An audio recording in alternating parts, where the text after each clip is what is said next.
como o nosso Jesus, ressurreto. E nessa noite a gente celebra a Páscoa também. E celebramos uma vida nova, uma vida transformada, renovada em Cristo Jesus. Vou pedir para vocês se assentarem, por favor. Se você está nos visitando pela primeira vez, você é muito bem-vindo. Se você está nos assistindo pela primeira vez pelo YouTube, pelo Instagram, você também é muito bem-vindo. É um privilégio ter você com a gente aqui nessa noite. A mensagem desse mês a gente está com um título chamado Recomeçar. E com Jesus Cristo, a ressurreição é um recomeço.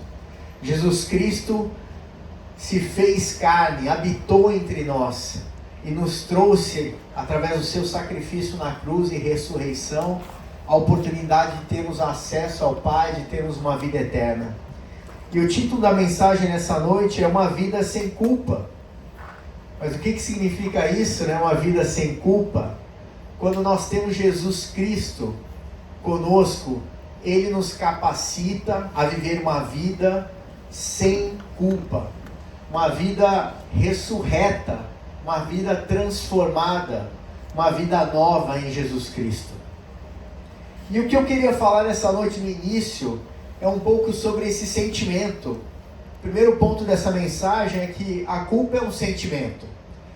A gente vê a culpa se manifestando na vida das pessoas desde da infância, quando somos pequenos, já vem ali o sentimento de culpa.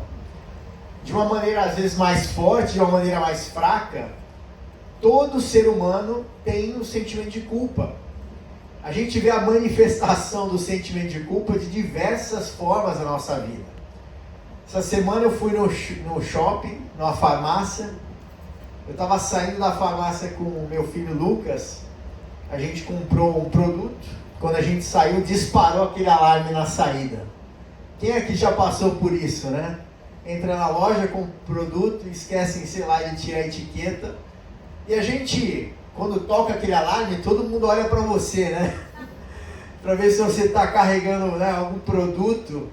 E às vezes a gente vem, o ser humano já tem esse sentimento de culpa. Não, vou fazer uma cara de que não estou culpado, que não estou levando nada. Você vai às vezes viajar para um outro país, tá na imigração, tá com aquela expectativa de que vai encontrar a pessoa que vai te entrevistar para você poder entrar naquele país.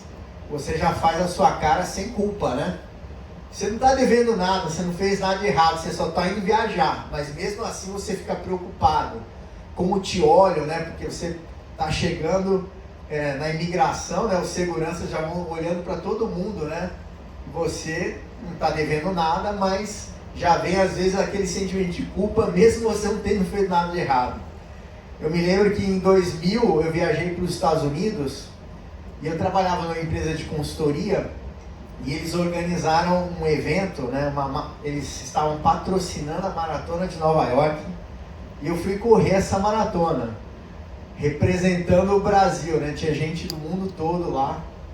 E aí eu lembro que eu cheguei no aeroporto, estava ali na imigração, aquelas filas todas, para entrar, e liberou uma fila, e eu falei, opa, deixa eu ficar mais para lá, pegar menos fila. E justamente eu fui cair numa fila que tinha uma agente de segurança treinando uma novata e estava sendo muito mais rigorosa do que normalmente. E aí ela pegou meu passaporte rapidamente e já falou, não, vai para uma salinha ali. Eu falei, poxa, logo eu, estava aqui sem cara de culpa, E aí fui numa salinha, me entrevistaram, o que você veio fazer aqui? Aí fui explicar, estou aqui participando de uma corrida pela empresa e tal, e no final acabaram me liberando. Tem gente que volta da guerra, soldados, e eles se sentem culpados, porque muitos amigos morreram na guerra e eles sobreviveram. Tem gente que se sente culpado porque sobreviveu. Às vezes em acidente de trânsito, Tinha ali familiares, amigos. O sobrevivente às vezes se sente mal, um sentimento de culpa porque sobreviveu. Naquele filme, o Resgate do Soldado Ryan, conta um pouco disso, né? No início, no final do filme, o soldado Ryan, já velhinho já, quase 90 anos, se sentindo culpado porque ele tinha sido sobrevivente da guerra. Quantas vezes a gente se sente culpado, né? Tem gente que é rica, que se sente culpado porque ficou rico. Tem criança que sente culpa, né? E carrega tanta culpa que leva isso para a vida adulta. Eu lembro que quando eu era criança, né, minha mãe falava, come, Élia, né? Minha mãe está aqui hoje nos visitando, minhas tias também. E eu lembro que ela falava, come, lembra das crianças na Etiópia, que estão passando fome, não pode deixar comida no prato, né? E eu até hoje, né, tô adulto, eu lembro às vezes das crianças da Etiópia inconscientemente, né? Não vamos deixar comida no prato. Mas eu estou falando aqui de generalidades, né? O sentimento de culpa mais genérico. Mas o sentimento de culpa que te deixa para baixo, que te faz ficar triste, desanimado.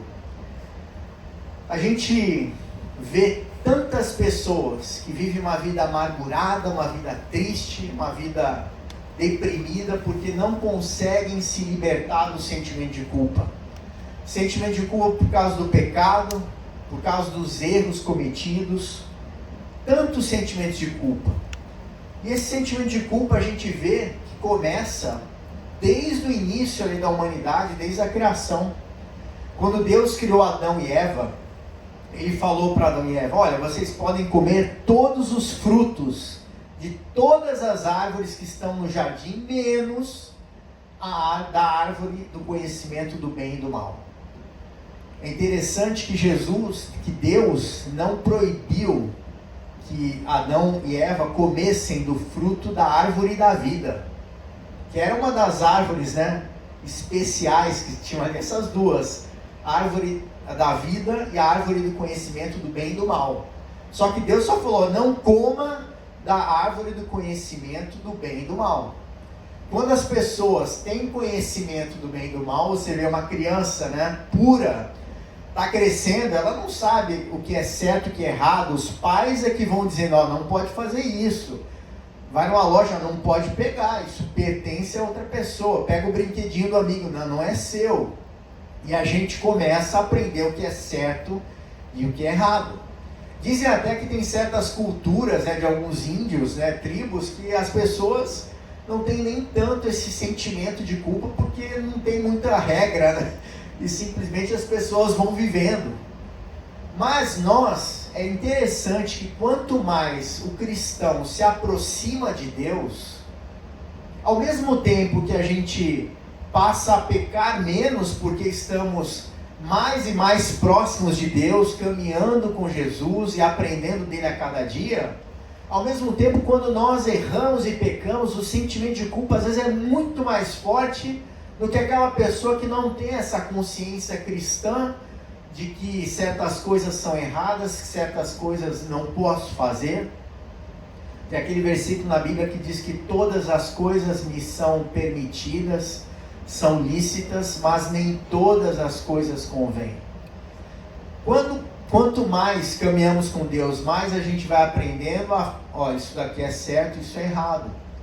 Mas às vezes mesmo as pessoas que estão caminhando com Deus têm consciência daquilo que é certo, às vezes cometem certos desvios na vida que acabam impactando elas de uma maneira muito forte, de uma maneira tão pesada, que elas nunca mais voltam aos eixos, nunca mais se endireitam, nunca mais voltam a um relacionamento com Deus, porque cometeram um erro e se afastam, achando que houve uma ruptura, uma separação completa. Deus não vai mais olhar para mim, Deus não quer saber mais de mim, porque eu cometi um erro, eu pequei, eu me sinto culpado, envergonhado por aquilo que eu fiz.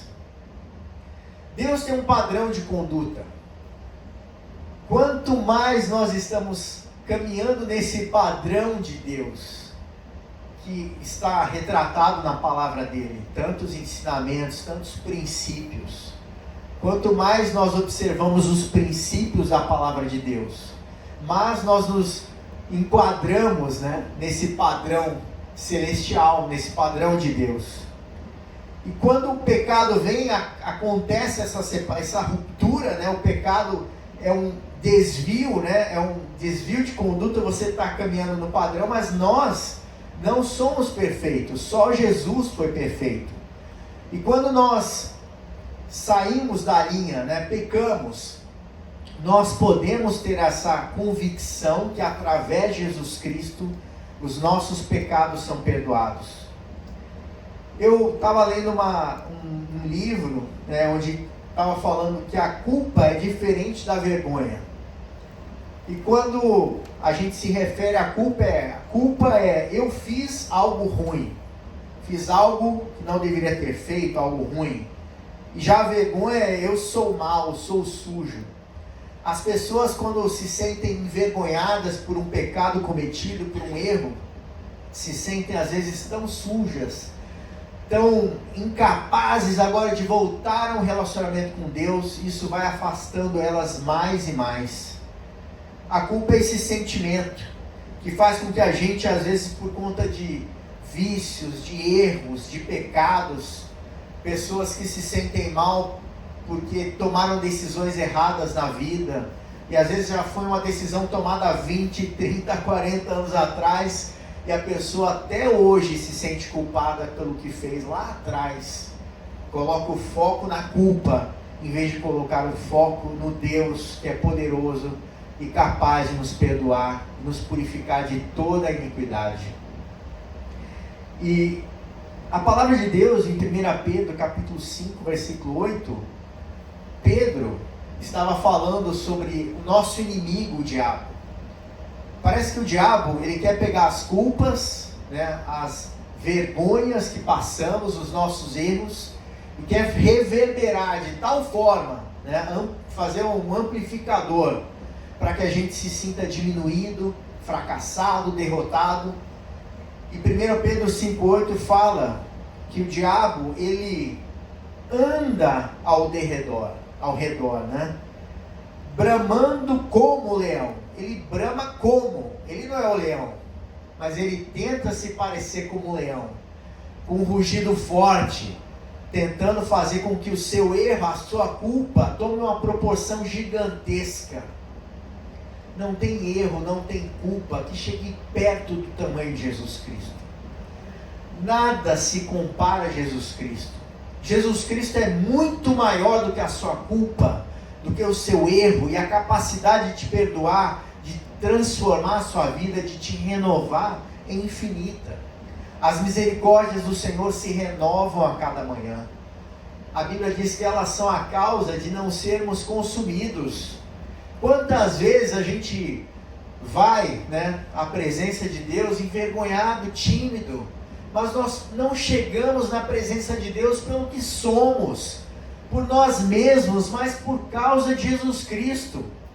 Eu estava escutando essa semana um pastor dando uma entrevista e falando: olha, várias vezes, tinha semanas que eu me preparava para trazer a mensagem, gastava 20, 30 horas me preparando, e no fundo é como se ele se sentisse que quanto mais ele se preparasse, mais ele seria capaz de estar na frente da igreja trazendo a mensagem. Mas o Espírito Santo de Deus falou: olha, não é pela quantidade de horas que você se dedica ao estudo da palavra de Deus, mas é por minha causa que você pode trazer a palavra, por causa de Jesus Cristo. Nós podemos acessar o Pai com autoridade, porque Jesus Cristo conquistou a vitória na cruz do Calvário. Não é por aquilo que nós fazemos. E quantas pessoas vão viver uma vida carregada de religiosidade, achando, né, por mais que a pessoa conheça intelectualmente e saiba que a salvação é pela graça, mas a sua vida, o seu dia a dia é diferente. Parece que a graça não foi suficiente para que você alcançasse a salvação. Você vive tentando fazer coisas, às vezes mesmo inconscientemente, para poder se aproximar do Pai, mas o Pai, Ele está perto de você por causa de Jesus Cristo. Não é pelo que você faz. Você quer se aproximar de Deus, E cada vez mais você fica pensando, será que hoje eu posso? Será que hoje eu estou em condições de me aproximar, de falar com Deus? Não é pelo que você faz, é pelo que Jesus Cristo fez na cruz. É pela vitória que Ele conseguiu através da ressurreição. Ele venceu a morte. Por causa de Jesus Cristo, nós temos a esperança da vida eterna. E quanto mais nós nos aproximamos de Deus, de Jesus Cristo, mais a gente quer fazer a vontade do Pai e fazer coisas que agradem a Deus. A gente não precisa ficar buscando a santificação de uma maneira forçada, através de regras. Parece que muitos cristãos parece que querem voltar anos atrás, no tempo da lei, né? Voltando a atar julgos sobre si, né? Regras, condições. Eu me lembro que eu estava com meu pai há muitos anos atrás, teve um evento de pastores, e meu pai é pastor, e eu fui com ele acompanhando. Eu era adolescente, tinha 13, 14 anos, e a gente estava voltando desse evento, meu pai, o amigo dele, o Bispo Átila Brandão, e um outro pastor de Recife dentro do carro. E esse pastor de Recife, ele começou a falar que amava muito a Israel, que tinha um zelo muito grande pelas coisas, né? Porque Israel é a nação, é o povo, né? Tem o povo de Israel, o povo escolhido. E ele falou, eu amo tanto a Deus que eu estava pensando até em me circuncidar. E eu estava ali no carro, eu arregalei o olho, eu quase falei para ele, ô pastor, você nunca leu o livro de Gálatas, a carta de Gálatas? Você quer voltar a adotar julgos, né? A gente já vive no tempo da graça, no tempo onde a gente alcança o perdão, não por meio de sacrifícios de animais, mas por causa da graça de Jesus Cristo.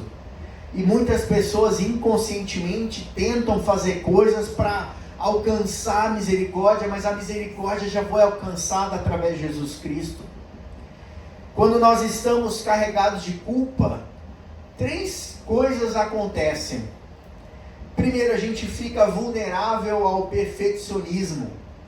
É incrível isso, mas as pessoas que mais se sentem culpadas são aquelas que mais às vezes criticam e julgam o próximo, porque elas se veem às vezes na culpa do próximo, do outro, né? Elas estão lá apontando para o erro do outro, mas na verdade é um espelho do erro que elas mesmas estão cometendo. As pessoas que também vivem uma vida carregada de culpa, elas se tornam grandes críticas, né? Elas odeiam nas outras pessoas aquilo que elas odeiam nelas mesmas. E muitas pessoas também carregadas de culpa vivem uma vida às vezes com pensamentos autodepreciativos. Elas se colocam para baixo, se colocam numa posição de inferioridade e esquecem que Deus nos fez como obra-prima da criação. Deus nos fez porque Ele nos ama muito, porque Ele quer ter um convívio, um relacionamento com o ser humano. E a gente às vezes vai se colocando para baixo, se inferiorizando, dando ouvidos à voz do inimigo, que tenta nos colocar para baixo, nos fazer pensar que nós não somos nada. Mas através de Jesus Cristo nós somos a criação perfeita de Deus, escolhidos, separados por Deus.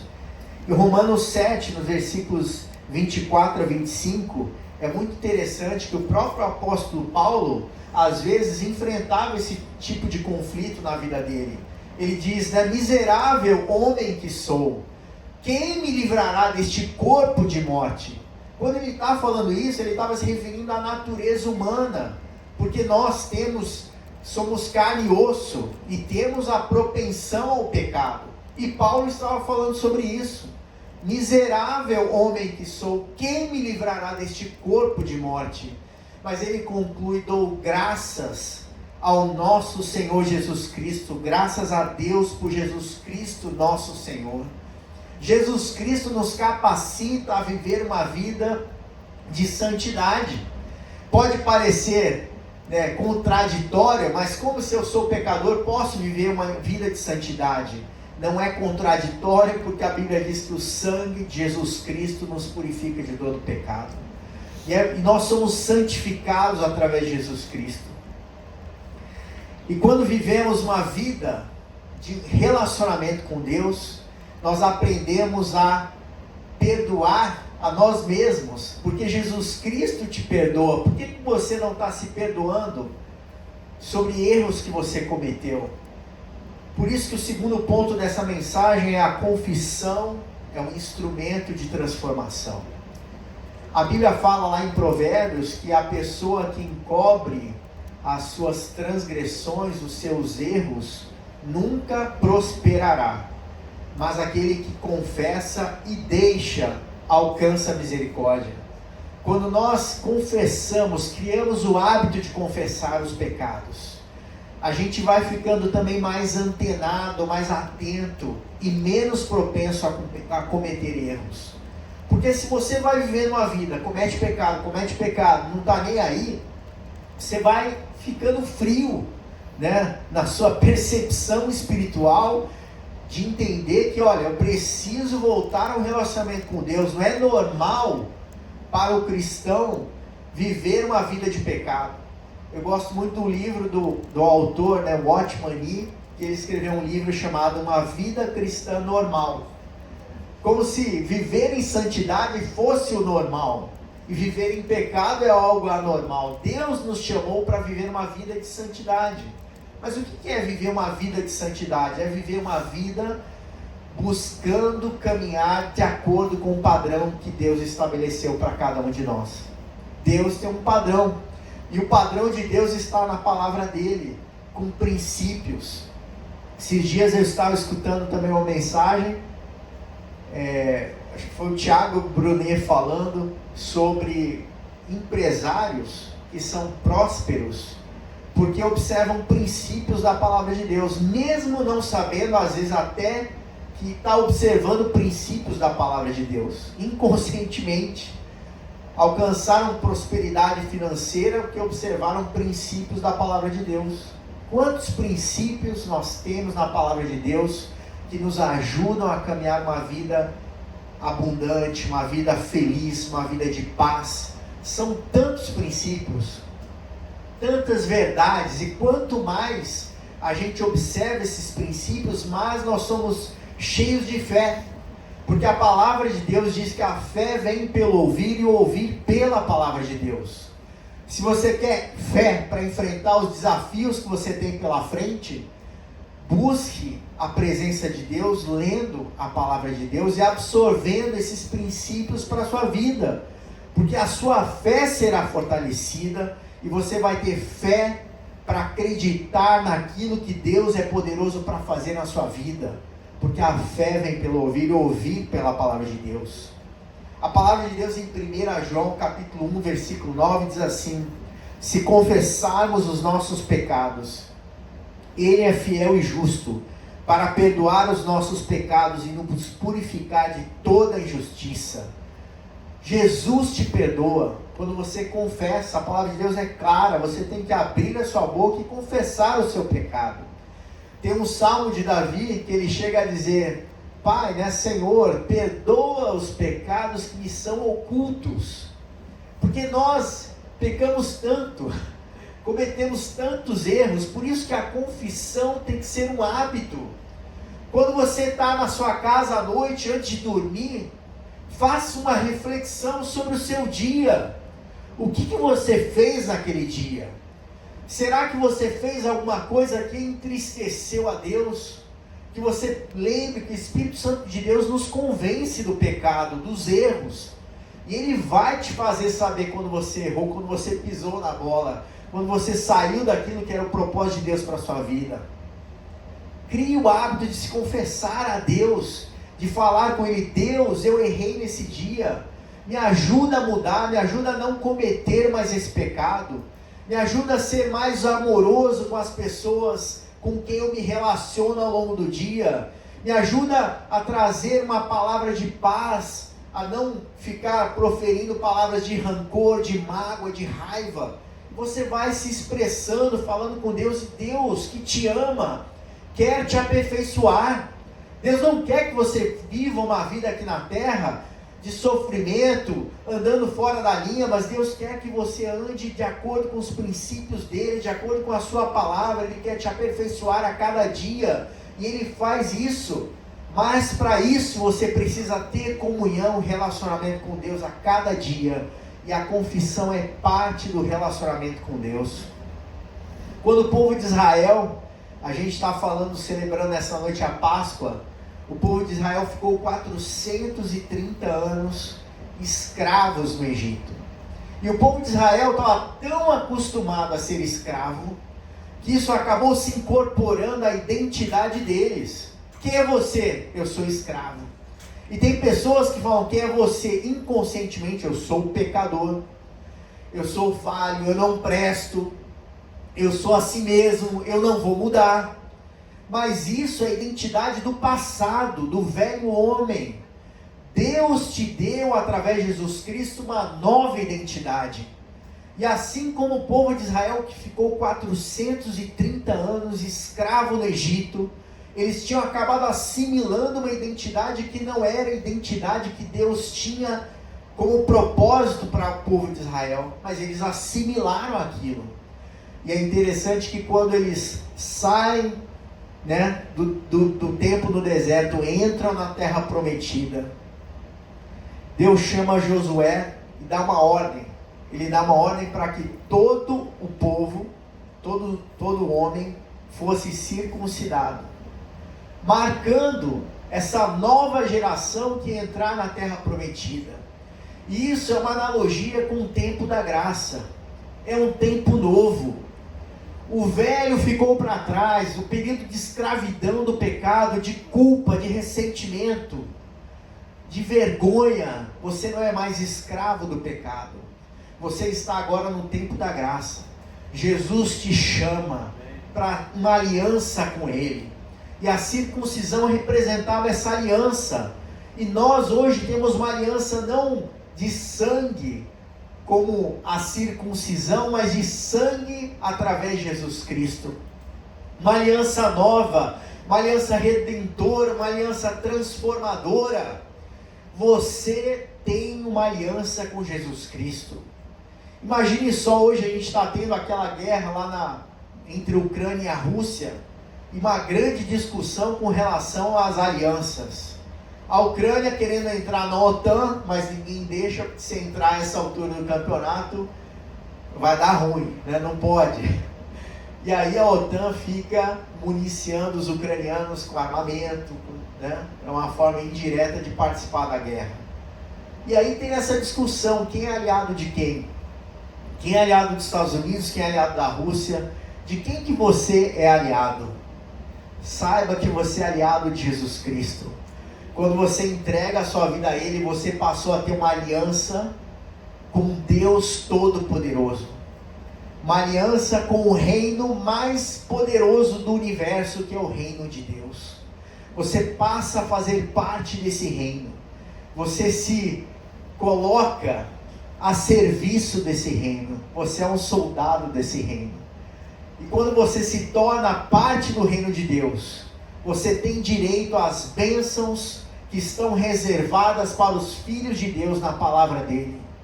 Mas por, às vezes, desinformação ou por ignorância, por desconhecer tudo aquilo que você tem direito na palavra de Deus, você perde oportunidades de tomar posse, de determinar, de declarar certas coisas que Deus já profetizou, que Deus já determinou para a sua vida.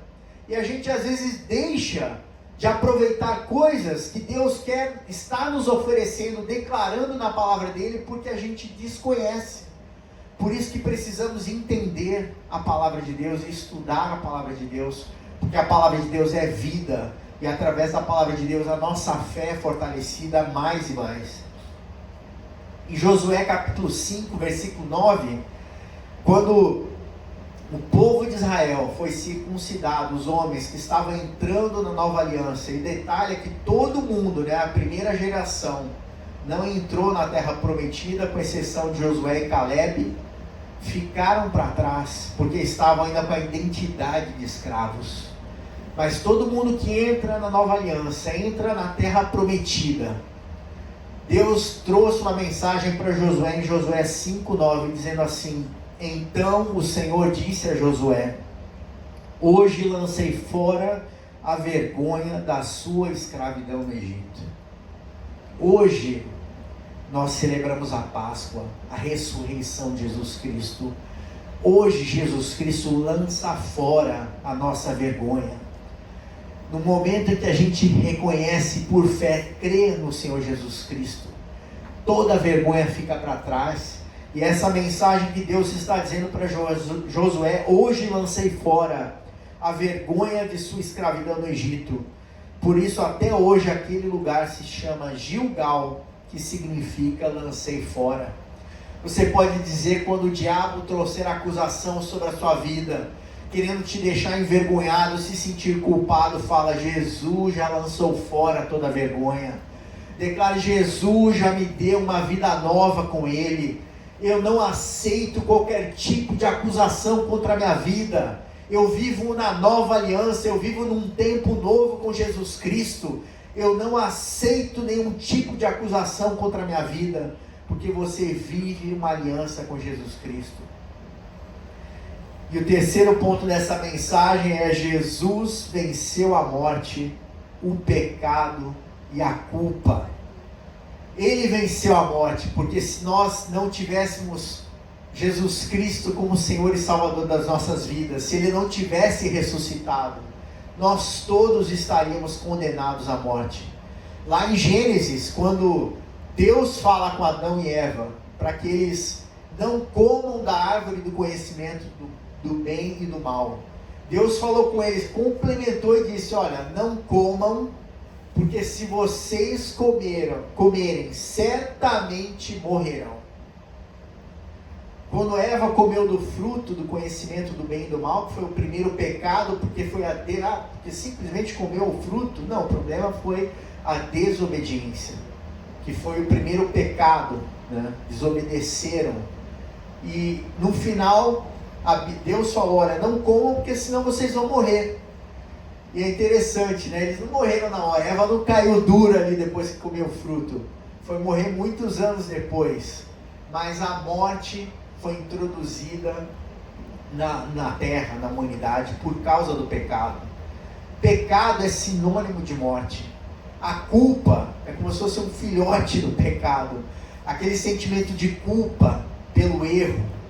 Jesus venceu a morte, o pecado e a culpa. Em Hebreus capítulo 12, nos versículos 1 e 2, diz assim: portanto, também nós, uma vez que estamos rodeados por tão grande nuvem de testemunhas, livremo-nos de tudo que nos atrapalha e do pecado que nos envolve, e corramos com perseverança a corrida que nos é proposta.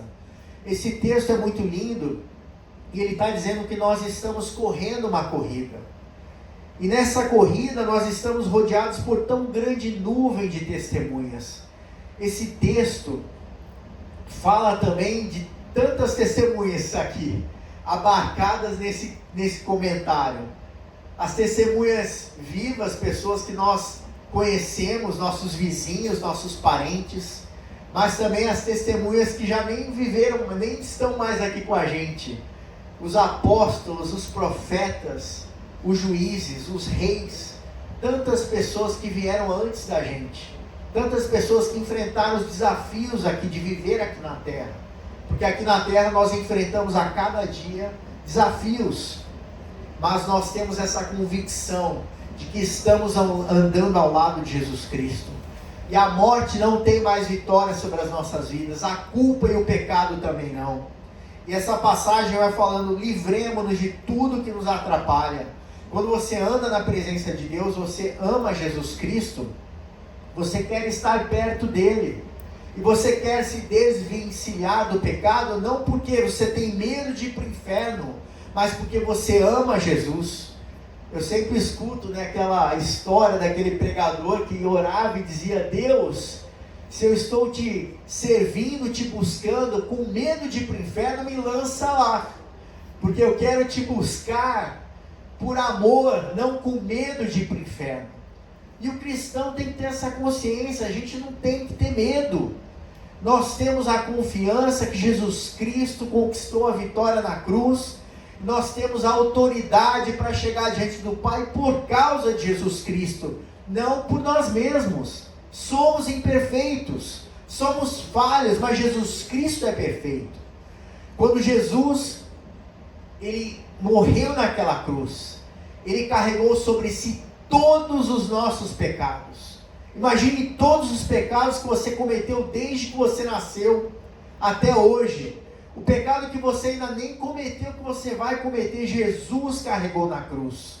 Imagine só Jesus, que é perfeito, que é santo, ter que carregar nas suas costas os pecados que você cometeu.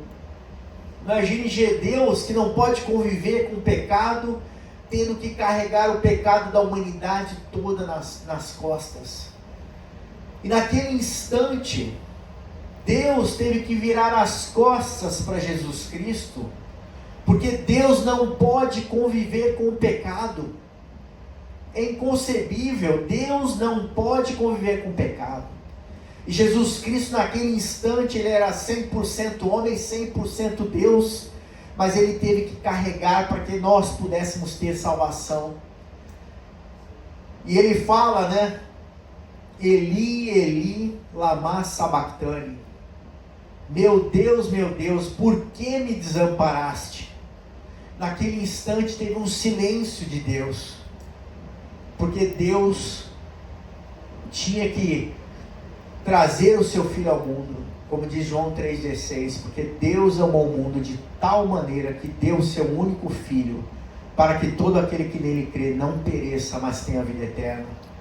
Deus entregou o seu Filho como um cordeiro puro, santo, imaculado, perfeito Cordeiro de Deus. Isaías 53, nos versículos 5 e 6, diz que ele foi traspassado por causa das nossas transgressões, foi esmagado por causa das nossas iniquidades. O castigo que nos trouxe a paz estava sobre ele, e pelas suas feridas fomos curados. Nós fomos curados por causa das feridas de Jesus Cristo. Por causa do sangue dele derramado na cruz, nós alcançamos a salvação. Em Hebreus 12, diz ainda no versículo 2, tendo os olhos fitos em Jesus, autor e consumador da nossa fé. O nosso olho tem que estar em Jesus Cristo. Pare de olhar para a sua culpa, pare de olhar para os seus erros, pare de olhar para o passado, olhando para Jesus, o autor e consumador da nossa fé. A gente perde o foco e perde a oportunidade de ter uma vida abundante, uma vida vitoriosa, porque a gente vive olhando para o fracasso do passado, para os erros cometidos. Deus quer que você olhe para frente, olhe para Jesus Cristo, o autor e consumador da nossa fé. Ele, pela alegria que lhe fora proposta, suportou a cruz, desprezando a vergonha, e assentou-se à direita do trono de Deus. Jesus está hoje assentado à destra do Pai, à direita de Deus. Ele venceu a morte, ele venceu o pecado. E os discípulos, né? O Alessandro falou um pouco mais cedo sobre o silêncio, né? No sábado. E quanto silêncio! Imagine, Jesus Cristo morreu na cruz, primeiro dia, segundo dia, muitos discípulos se dispersando, correndo, cada indo para um canto. Acabou, já era. A gente perdeu tanto tempo seguindo esse homem, cadê ele? Muitos se acovardaram, muitos fugiram. O próprio Pedro negou a Jesus no momento de aperto. Quantos correram? E muitas vezes nós fazemos a mesma coisa, mas por coisas muito menores. Vem um problema, vem uma dificuldade, vem um aperto, um sofrimento, e a gente já se esquece de Jesus, e começa só a olhar para o problema, só para a dificuldade, só para os nossos erros, para as nossas falhas. E esse texto da palavra de Deus diz: olhe para Jesus, o autor e consumador da nossa fé, e conhecereis a verdade vos libertará. A palavra de Deus é a verdade. Quando você conhece a palavra de Deus, você vai se libertar dessas amarras. Você fica preso à culpa, preso ao passado. Conheça a verdade que está em Jesus Cristo. Lá no Evangelho de João, a Bíblia diz que o Verbo se fez carne, Jesus Cristo se fez carne e habitou entre nós. E o Verbo é a palavra de Deus, Jesus é a palavra de Deus. Por isso que a gente precisa conhecer a verdade da palavra de Deus, sermos cheios da palavra de Deus, estudarmos a palavra de Deus, porque a palavra de Deus é Jesus Cristo. Quanto mais conhecemos a Jesus, mais somos fortalecidos, a nossa fé é um círculo virtuoso. Quanto mais nos aproximamos de Jesus, mais nós somos fortalecidos em Deus. Quando a gente conhece a palavra de Deus e estuda a palavra de Deus, a gente começa a substituir as mentiras velhas que o inimigo tenta diariamente colocar na nossa cabeça. Você não pode, você não é capaz, você é um fracassado, você é uma fracassada, você não consegue, você já errou antes, vai errar de novo, não vai dar certo. Ele fica enchendo a cabeça das pessoas com mentiras, porque a palavra de Deus diz que o diabo é o pai da mentira. Então a especialidade dele é colocar mentira no ouvido das pessoas, especialmente daqueles que acreditam em Jesus Cristo, para fazer com que a gente perca o foco e não atinja, não alcance o potencial que Deus tem reservado para cada um de nós. Deus tem um plano perfeito para as nossas vidas, tem um propósito. A palavra de Deus diz que Deus nos escolheu antes do ventre das nossas mães, e Ele tem um propósito perfeito para cada um de nós. E o diabo, ele fica furioso com isso, porque ele sabe que Deus tem um plano perfeito para a sua vida, e ele tenta te tirar do foco, ele tenta te desviar do caminho perfeito, do propósito que Deus tem reservado para a sua vida. Por isso você tem que estar se fortalecendo a cada dia no Senhor, buscando a presença de Deus, andando nos caminhos do Senhor. Então a gente vai substituindo as mentiras pela palavra de Deus, e você faz isso através de repetição. Repita versículos da palavra de Deus, versículos curtos, pequenos, né? Você começa plantando pequenas sementes. A gente hoje, né, estamos numa igreja que é nova, todos que estamos aqui nessa noite estamos plantando essa semente, dando esse passo, e Deus, Ele é poderoso para fazer com que a semente cresça e se torne, né, uma árvore grande com muitos frutos. Assim também é na sua vida. Deus quer que você a cada dia tenha fé para semear uma semente. É uma semana desafiadora que está chegando. Lembre-se, comece a sua semana plantando sementes. Comece plantando vida, declarando vida sobre o seu trabalho, vida sobre a sua família, declarando a palavra de Deus sobre todas as áreas da sua vida. Deus quer que você plante sementes todos os dias, e a palavra de Deus é a semente mais poderosa que existe. Declare a palavra de Deus sobre a sua vida, sobre a vida do seu vizinho, sobre a vida dos seus filhos, sobre a vida do seu marido, da sua esposa, dos seus pais. Declare a palavra de Deus. A palavra de Deus é a coisa mais rica que existe. Não tem riqueza nesse mundo que tenha mais valor do que a palavra de Deus. A palavra de Deus fortalece a sua fé, a palavra de Deus te faz andar em novidade de vida. A tumba está vazia. Jesus Cristo venceu a morte, venceu o pecado, venceu a culpa. Não aceite as mentiras do diabo. A palavra de Deus diz: todos nós estávamos como ovelhas, né? Como ovelhas nos desviamos, cada um de nós se voltou para o seu próprio caminho. E o Senhor fez cair sobre ele, sobre Jesus Cristo, a iniquidade de todos nós, a culpa de todos nós. Jesus Cristo levou a sua culpa, Jesus Cristo levou sobre si a sua vergonha. Vamos nos colocar em pé, por favor. Eu gostaria de, nessa noite, que você pense, né, no seu coração, na sua mente, o que você tem carregado de culpa de muitos anos, de vergonha. Que mentiras que o inimigo tem lançado sobre a sua vida, e você sabe, te fazendo se sentir para baixo, se sentir desanimado, se sentir frustrado, se sentir às vezes um fracasso, seja lá qual for a área. Nessa noite, o Espírito Santo de Deus quer que você deixe para trás toda vergonha, toda culpa. Lembre-se, Jesus Cristo ressuscitou para que você tivesse uma vida nova, uma vida de vitória, uma vida andando na presença dele sem vergonha, sem sentimento de culpa, porque Jesus te ama do jeito que você está. Ele te recebe de braços abertos, não importa a situação que você esteja vivendo, não importa como você está, ele te ama e te aceita do jeito que você está.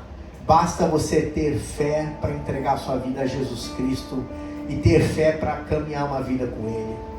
Eu vou fazer uma oração agora. Peço que vocês, por favor, fechem seus olhos. Vamos orar.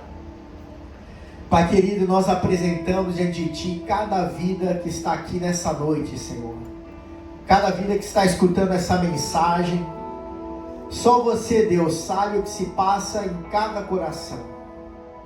Que nessa noite, ó Espírito Santo de Deus, Tu possas falar ao coração de cada pessoa aqui nessa noite, tirando todo o sentimento de vergonha, todo o sentimento de culpa, todo o sentimento de derrota, de fracasso. Que cada pessoa que está escutando essa mensagem nessa noite possa ter essa consciência através do Espírito Santo de Deus, que em Jesus Cristo nós somos muito mais do que vencedores, que em Jesus Cristo nós temos esperança de vida eterna, esperança de salvação e esperança e convicção de um relacionamento íntimo e pessoal com Deus. Se você está escutando nessa noite essa mensagem, você ainda não entregou a sua vida a Jesus, que você possa dizer onde quer que você esteja: Senhor Jesus, eu te aceito como meu único e suficiente Salvador. Senhor Jesus, assim como você ressuscitou naquela cruz, nessa noite eu quero ter uma ressurreição em Cristo Jesus. Uma vida nova, uma vida transformada através do poder do Espírito Santo de Deus. Em nome de Jesus, amém. Que nessa semana você possa se lembrar dessa palavra, que você foi liberto por Jesus Cristo, que toda a culpa, toda a vergonha ficou para trás. Você tem um tempo novo agora com Jesus Cristo, uma vida nova, uma vida de esperança, uma vida sem culpa. Deus seja louvado, uma semana muito abençoada, em nome de Jesus.